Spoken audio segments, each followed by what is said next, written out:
ഞാനെന്ന് പറയാൻ പോകുന്നത് ലോട്ടറി എടുക്കാതെ തന്നെ നമുക്ക് ഭാഗ്യങ്ങൾ നമ്മളെ തേടി വരുന്നത് നല്ലൊരു അമലിനെ കുറിച്ചാണ് ഞാനിത് പറയാൻ പോകുന്നത്. ആർക്കും ഇൻഷാ അല്ലാഹ് എളുപ്പത്തിൽ ചെയ്യാൻ പറ്റുന്ന ഒരു അമലാണ്. നിങ്ങൾക്ക് ഒരുപാട് ഐശ്വര്യങ്ങൾ അല്ലാഹു കൊണ്ടു തരുന്നതാണ്. ഞാൻ പറഞ്ഞില്ലേ, ലോട്ടറി എടുക്കാതെ തന്നെ ഒരുപാട് ഭാഗ്യങ്ങൾ നമ്മുടെ അടുക്കിലേക്ക് വരാൻ പോകുന്ന നല്ല ഒരു അമലിനെ കുറിച്ചാണ് ഞാൻ പറയാൻ പോകുന്നത്. ഒരുപാട് മുഅ്മിനീങ്ങളുണ്ട്, ഭവനമില്ലാത്തവരുണ്ട്, അതുപോലെ തന്നെ മക്കളില്ലാത്തവരുണ്ട്, അതുപോലെ കടമുള്ളവരുണ്ട്. ഇൻഷാ അല്ലാഹ് നിങ്ങൾ ഇത് ചെയ്ത് നോക്കുക. ഇൻഷാ അല്ലാഹ് വലിയ ഒരു വിജയം നിങ്ങൾക്ക് കാണാൻ കഴിയും. ഭാഗ്യങ്ങൾ നിങ്ങളെ തേടി എത്തുമ്പോൾ നിങ്ങൾ തന്നെ അത്ഭുതപ്പെട്ടു പോകും. അങ്ങനെയുള്ള ഒരു അമലാണ് ഞാൻ നിങ്ങൾക്ക് പറഞ്ഞു തരാൻ പോകുന്നത്. നാം ആരുടെയും മനസ്സ് വിഷമിപ്പിക്കരുത്. കാരണം ഹബീബായ നബി സല്ലല്ലാഹു അലൈഹി വസല്ലം തങ്ങൾ പറയുകയാണ്, 3 പേരുടെ ദുആ അല്ലാഹു തീർച്ചയായും സ്വീകരിക്കുന്നതാണ്. അതിന് മുമ്പ് ഒരു കാര്യം പറഞ്ഞോട്ടെ പ്രിയപ്പെട്ട മുഅ്മിനീങ്ങളെ, 3 പേരുടെ ദുആ അല്ലാഹു സ്വീകരിക്കുന്നതാണ് നബി സല്ലല്ലാഹു അലൈഹി വസല്ലം തങ്ങൾ പറയുകയാണ്. 3 പേരാരൊക്കെയാണ് നമുക്ക് നോക്കാം. ഒന്നാമതായിട്ടുള്ള ദുആ മക്കൾക്ക് വേണ്ടി മാതാപിതാക്കൾ ചെയ്യുന്ന ദുആയാണ്. അതുകൊണ്ട് ഉപ്പമാരെ നിങ്ങൾ നിങ്ങളെ മക്കളെ തമാശയ്ക്ക് പോലും ശ്രമിക്കരുത്. നിങ്ങൾ ചെയ്യുന്ന ദുആ മക്കൾക്ക് വേണ്ടി മാതാപിതാക്കൾ ചെയ്യുന്ന ദുആ അല്ലാഹു സ്വീകരിക്കുന്നതാണ്. അതുകൊണ്ട് നിങ്ങളെപ്പോഴും നിങ്ങളുടെ മക്കൾക്ക് വേണ്ടി ഖൈറായ കാര്യത്തിന് വേണ്ടി ദുആ ചെയ്യണേ. അല്ലാഹുവേ, നിങ്ങളുടെ മക്കൾക്കെല്ലാം നീ സർവ്വ ഐശ്വര്യങ്ങൾ നൽകണേ അല്ലാഹ്. അവരെ ഞങ്ങളെ നീ സർവ്വ ആപത്ത് മുസീബത്തുകളിൽ നിന്ന് കാക്കണേ അല്ലാഹ്. രണ്ടാമത്തത് രോഗിയായ മനുഷ്യന്റെ ദുആയാണ്. ഒരു രോഗിയുടെ അടുക്കൽ നമ്മൾ ചെന്നാൽ ആ മനുഷ്യൻ ദുആ ചെയ്താൽ അല്ലാഹു സ്വീകരിക്കുന്നതാണ്. കാരണം അവൻ അനുഭവിക്കുന്ന പ്രയാസവും സങ്കടവും വിഷമവും അത്രത്തോളമാണ്. അല്ലാഹുവേ, മാരകമായ രോഗങ്ങളിൽ നിന്ന്, ചെറുതും വലുതുമായ രോഗങ്ങളിൽ നിന്ന് ഞങ്ങളെ കാക്കണേ അല്ലാഹ്. നബി സല്ലല്ലാഹു അലൈഹി വസല്ലം തങ്ങൾ മൂന്നാമതായി പറയുന്നു, ആക്രമിക്കപ്പെട്ടവരുടെ ദുആ അല്ലാഹു സ്വീകരിക്കുന്നതാണ്. അതുകൊണ്ട് ഒരു മനുഷ്യനെ നമ്മൾ ഒരു രീതിക്കും ശാരീരികമായി ആകട്ടെ മാനസികമായി ആകട്ടെ നമ്മൾ ആക്രമിക്കരുത്. അക്രമിയുടെ ദുആ അല്ലാഹു സ്വീകരിക്കുന്നതാണ്. ഒരു ചെറിയ ചരിത്രം ഞാൻ പറഞ്ഞു തരാം. മഹാനായ മുആദ് ഇബ്നു ജബൽ റളിയല്ലാഹു അൻഹു ഗവർണറായി മുത്തനബി സല്ലല്ലാഹു അലൈഹി വസല്ലം തങ്ങൾ യമനിലേക്ക് യാത്ര അയക്കുകയാണ്. അല്ലാഹുവിന്റെ റസൂൽ മഹാനവറുകൾ യമനിലേക്ക് ഗവർണറായി യാത്ര അയക്കുകയാണ്. ആ സമയം മുത്തനബി സല്ലല്ലാഹു അലൈഹി വസല്ലം തങ്ങൾ പറഞ്ഞു കൊടുക്കുകയാണ്, മുആദേ, ആക്രമിക്കപ്പെട്ടവന്റെ ദുആയെ നീ പേടിക്കണം. ഒരാളെ ആക്രമിക്കപ്പെട്ടു കഴിഞ്ഞാൽ അവന്റെ ദുആയെ നീ പേടിക്കണം. കാരണം ആക്രമിക്കപ്പെട്ടവന്റെയും അല്ലാഹുവിന്റെയും ഇടയിൽ ഒരു മറയുമില്ല. അതുകൊണ്ട് ആക്രമിക്കപ്പെട്ടവന്റെ ദുആയെ നീ പേടിക്കണേ എന്ന് നബി സല്ലല്ലാഹു അലൈഹി വസല്ലം തങ്ങൾ പറയുകയാണ്. സർവനാശത്തിനും അത് കാരണമാകുന്നതാണ്. അതുകൊണ്ട് സഹോദരങ്ങളെ, നമ്മുടെ ഒരു നോക്കിലൂടെയോ ഒരു വാക്കിലൂടെയോ ഒരു പ്രവൃത്തിയിലൂടെയോ ആർക്കും നമ്മളൊരു വിഷമം ഉണ്ടാക്കാൻ പാടില്ല. അല്ലാഹുവേ, സർവ്വ ആപത്ത് മുസീബത്തുകളിൽ നിന്ന് ഞങ്ങളെ കാക്കണേ അല്ലാഹ്. മഹാനായ സഈദ് ഇബ്നു സഈദ് റളിയല്ലാഹു അൻഹു മഹാനവറുകൾ അശ്റത്തുൽ മുബശ്ശിരീങ്ങളിൽപ്പെട്ട ഒരു സഹാബിയാണ്, ഒരു സൂഫിയായ സഹാബിയാണ്.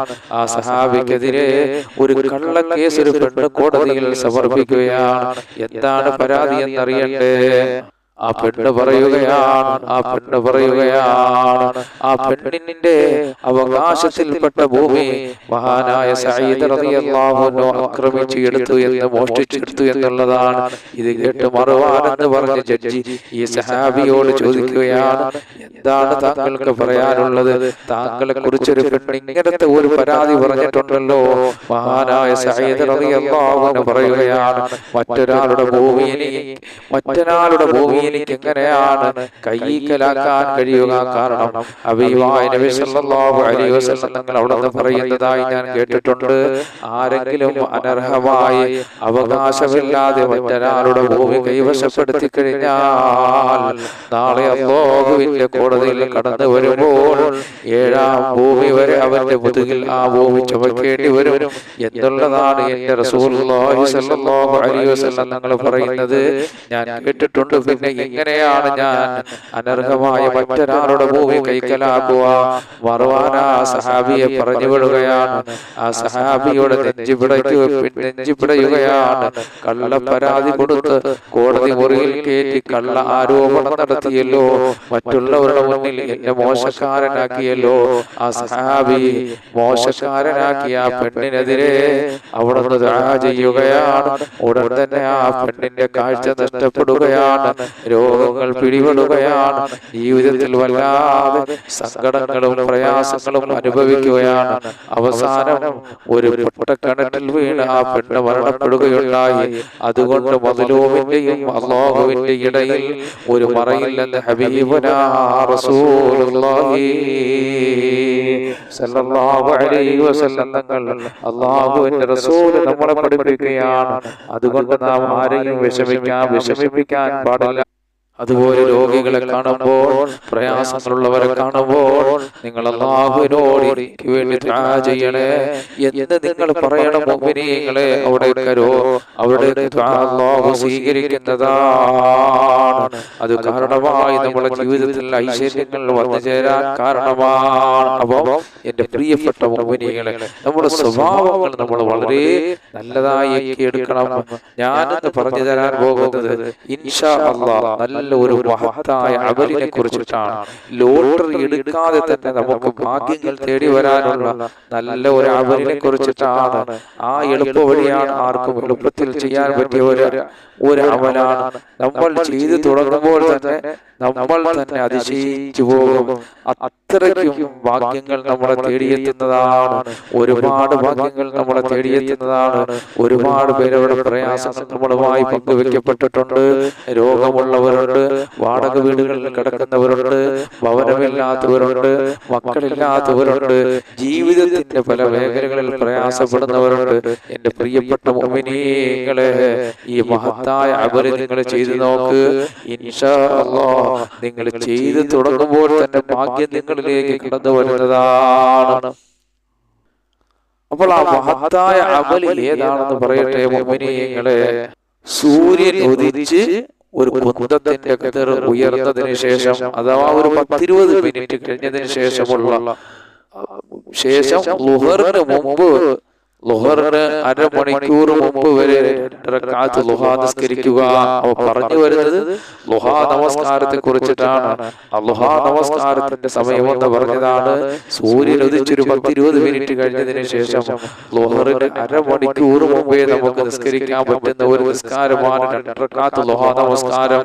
അതിന്റെ നല്ല സമയം ഒരു 8, 9, 10 ആ മണിക്കൂറിൽ നമ്മൾ നിസ്കരിക്കുകയാണ് എങ്കിൽ അതിന്റെ ഏറ്റവും നല്ല സമയം ഇൻഷാ അല്ലാഹ്.